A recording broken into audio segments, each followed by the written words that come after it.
اس حوالے سے ہمیں مزید بتائیں گے بلال فیروز۔ جی بالکل، آج بلوچ یکجہتی کمیٹی کی گرفتار قیادت کو انسداد دہشت گردی عدالت میں پیش کیا گیا، جہاں عدالت نے پولیس کی استدعا پر ڈاکٹر مہرنگ بلوچ، بیبو بلوچ، گلزادی، ماما غفار بلوچ، سبقت اللہ شاہ جی اور بی برگ بلوچ کو مزید 15 روزہ ریمانڈ پر پولیس کے حوالے کرنے کے احکامات جاری کر دیے ہیں۔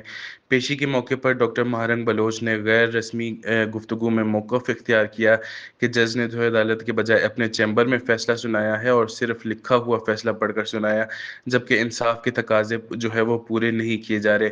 ان کا کہنا تھا کہ اس طرز عمل سے شفاف کارروائی پر سوالیہ نشان لگ گیا ہے۔ عدالتی کارروائی کے موقع پر لاپتہ افراد کے لواحقین اور ڈاکٹر مہرنگ بلوچ کے بڑی تعداد میں حامی وہ بھی موجود تھے، جنہوں نے BYC کی قیادت کی گرفتاری اور مزید ریمانڈ پر تشویش کا اظہار کیا۔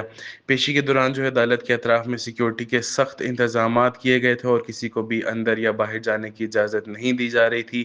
ساتھ ہی ساتھ یہ بھی واضح کرتا چلوں کہ ڈاکٹر مہرنگ بلوچ کو ان کی قیادت کے ہمراہ 3 MPO کے تحت گرفتار کیا گیا تھا۔ جب اس کی مدت پوری ہوئی تو اس کے بعد ان کے اوپر دہشت گردی کے کچھ دفعات لگا کر اس کے تحت کیسز بنائے گئے، جس کی سنوائیاں کی جا رہی ہیں، اور اسی پروسیس میں آج ایک دفعہ پھر ان کو 15 روزہ ریمانڈ پر پولیس کے حوالے کر دیا ہے، جہاں پر ان سے تفتیشی عمل جاری ہے۔ جی بہت بہت شکریہ بلال فیروز۔